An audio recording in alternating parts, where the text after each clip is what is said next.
नमस्कार मित्रों, मैं सुधीर खांडेकर आपका मेरे YouTube चैनल सुधीर व्लॉग में स्वागत करता हूं। और जैसा कि आप लोग मेरे इस चैनल को इतना लाइक कर रहे हैं, मुझे बड़ा अच्छा लग रहा है और बहुत से फ़ोन कॉल्स मेरे पास आ रहे हैं, वो मेरे लिए उत्साहवर्धक है। कल के दिन संडे को मेरे द्वारा वीडियो अपलोड न करने के कारण और भी बहुत सारे लोगों ने मुझे बताया कि छुट्टी वगैरह का कोई वो नहीं है, आप तो हर दिन सातों दिन वीडियो अपलोड करें।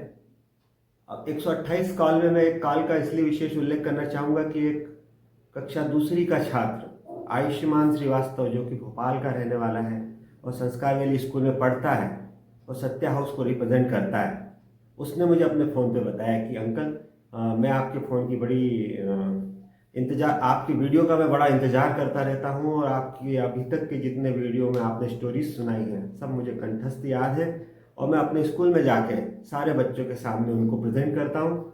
और इसने अपना एक मेरी एक स्टोरी को इसने खुद वीडियो बना के मुझे भेजा भी है और बहुत अच्छा उसने उल्लेख किया है, तो मैं उसकी तारीफ करूँगा। और उसका कहना यही है कि अंकल क्या है कि बच्चों को वैसे भी कोई सुनाता नहीं है और जहाँ तक मैंने भी देखा है कि आज की जो इतनी फास्ट दुनिया होती जा रही है, लोगों के पास समय नहीं है, माँ बाप को टाइम नहीं है। अब शाम को जब थके हारे माँ बाप आते हैं, अधिकतर आजकल दोनों जो है जो कपल है वो दोनों आजकल सर्विस करते हैं, उनको टाइम नहीं रहता है। घर पे आने के बाद भी लैपटॉप पे, मोबाइल पे और फिर उसके अलावा टीवी प्रोग्राम्स वगैरह रहते हैं, तो बच्चों के लिए उनके पास कोई टाइम नहीं है। जैसे आज से अगर 20 एक साल पहले देखें, 15-20 साल पहले, तो हम देखेंगे कि छोटे बच्चों को उनके पेरेंट्स, उनके ग्रैंड पेरेंट्स हमेशा रोज एक कहानी सुनाते थे, एक दो कहानी सुना के उनके जो मनोबल को बढ़ाते थे। और कहानी, दोस्तों मैं एक बात बताना चाहूँगा, व्यक्ति के समग्र विकास के लिए, जब बच्चा छोटा रहता है, छोटे से जब वो बड़ा होता है, उसके समग्र विकास के लिए कहानियाँ बहुत बड़ा रोल प्ले करती हैं। उनमें नैतिक शिक्षा मिलती है, उनको शारीरिक शिक्षा मिलती है, ज्ञान मिलता है, फिलॉसफी मिलती है और भविष्य के लिए जो आने वाली नई नई टेक्नोलॉजी से रिलेटेड भी कहानियां हैं वो भी उनको मिलती हैं। तो मेरा ये रिक्वेस्ट है कि अगर आप लोगों के पास समय ना हो तो मेरा ये यूट्यूब चैनल को सब्सक्राइब करके अपने बच्चों को सौंप दें, वे कहानी रोज़ सुन सकेंगे और उनको वाकई ग्रोथ में बहुत बड़ा एक सहयोग रहेगा। आज की कहानी एक ऐसे लोगों की कहानी है जो कि ध्रुवीय देशों में रहते हैं, एस्किमो, जो अधिकतर सभी ने जब पढ़ाई करते हैं हम लोग, तो शुरुआती समय में एक कहानी हुआ करती थी और सब लोगों ने पढ़ी भी है कि अंटार्कटिका में और आर्कटिका में, जो कि ध्रुवीय देश है, वहाँ पर ये एस्किमो लोग रहते हैं और उनका जीवन बड़ा ही टफ है। उनके रहने के जो घर होते हैं, इग्लू बोलते हैं उनको, और वो बर्फ के होते हैं, कंकरीली पथरीली सड़कें होती है। रेंडियर नाम का एक प्राणी होता है जो कि 3 पहिए की गाड़ी को खींचता है, जिसमें वो अपना सामान ढोते हैं और बहुत ही मतलब ऐसे तो वो समृद्ध लोग हैं बहुत ज़्यादा मानवीयता के आधार पे, लेकिन धन के आधार पे वे बेहद गरीब लोग होते हैं। तो एक फ्रेंच यात्री था जिसका काम था, हमेशा वो घूमता रहता था, घुमक्कड़ प्रकार का था, ट्रेवलर था, फ्रेंच ट्रेवलर। एक बार वो ऐसी ध्रुवीय देश में पहुंच गया, एस्किमो लोगों के बीच में। उसने सोचा कि थोड़े दिन इनके साथ रहेंगे और थोड़ा सा इनके जीवन को समझेंगे। अब वो 1-2 दिन हुए, उसके बाद उसने एक एस्किमो से धीरे धीरे क्या पहचान भी हो गई सबसे, तो किसी के जूतों की तारीफ कर दी उसने एक की। तो उस व्यक्ति ने जिसके जूतों की तारीफ की थी, उसने अपना जूता उतारा, उसको अच्छे से पोंछा, साफ सुथरा किया और उसको गिफ्ट में दे दिया। दूसरे दिन उसने एक केस जो ऊनी टाइप का एक गाउन टाइप का वो पहनते हैं, जो शर्ट और पैंट एक जैसे रहते हैं, उसकी तारीफ करी। उसने घर जाके उसको निकाला, उसको वापस लपेटा, पैक करके उसको लाके उसको गिफ्ट कर दिया।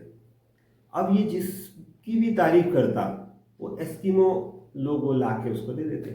अब शाम के समय एक दिन वो सब बैठे थे, उनके मुखिया वगैरह, और ये भी बैठा था उनके साथ में।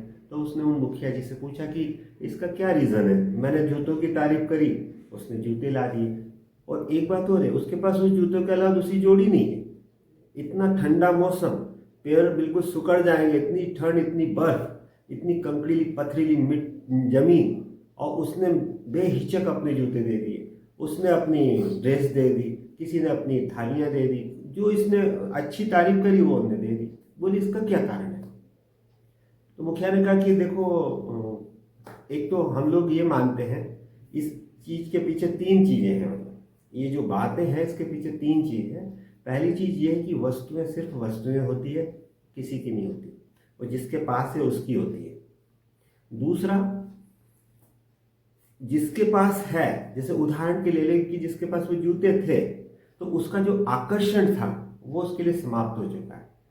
जब तक हम किसी चीज़ का इच्छा करते हैं तब तक हमें एक आकर्षण होता है कि वो कैसे करके हमें मिले, और हम लोग ये मानते हैं कि किसी के आकर्षण को लंबी दूरी तक नहीं बढ़ाना है, उस दूरी को इमीडिएट कम कर दो, खत्म कर दो। इसलिए हम लोग उसका वो आकर्षण खत्म करने के लिए उसको देते हैं। और तीसरी सर्वाधिक महत्वपूर्ण वो ये है कि जब तक हमारे पास उसका स्वामित्व है और हम उसको किसी को देंगे, तभी हम ये साबित कर सकते हैं कि हम उसके अधिकारी हैं, हम उसके स्वामित्वधारी हैं, हम उसको पजेस करते हैं। तो तीनों चीज़ें होने के कारण हम लोग ये करते हैं। फ्रेंच यात्री बड़ा प्रभावित हुआ, और जब वो वहाँ से लौट के आया और उसने एक किताब में इसका बड़ा उल्लेख किया कि एस्किमो लोग भले ही धन में गरीब होंगे, लेकिन सांस्कृतिक विरासत में और मानवता में वे कई गुना ये जो बाहरी देश है, बाहरी जो विकसित राष्ट्र हैं, उनसे कई गुना आगे है। तो दोस्तों, मेरा कहने का आशय ये है कि आप लोग भी एस्किमो जैसा कुछ कर देखें। और जहाँ तक मैं देखता हूँ कि लोगों के घरों में ऐसी ऐसी चीज़ें जो पिछले 10 से लगा के 20 साल तक जिसका कोई उपयोग नहीं करा, ठूस ठूस के भरी हुई है। अगर ऐसा आपके यहाँ है, उन्हें निकालें, जिनको उसकी आवश्यकता है उनको इमीडिएट बांटने का काम करें। और अभी एक और बात है, अब ठंड आ रही है, तो ठंड में मेरा जहाँ तक सोच है कि एक कोई गर्म वस्त्र, चाहे वो स्वेटर हो जाए, शॉल हो जाए, मोजे हो जाए, टोपी हो जाए, जो आपकी रेंज में आता हो, वो एक ऐसे व्यक्ति को उसकी जो ज़रूरत हो उसको ज़रूर दें, और बड़े विनम्रता के साथ दें। तो दोस्तों, ये स्टोरी है आज की। आपको कैसी लगी मैं ज़रूर चाहूँगा कि इसको आप लाइक करें, शेयर करें, कमेंट्स करें, और अभी तक सब्सक्राइब नहीं करा तो मेरे चैनल को ज़रूर सब्सक्राइब करें। धन्यवाद, नमस्कार।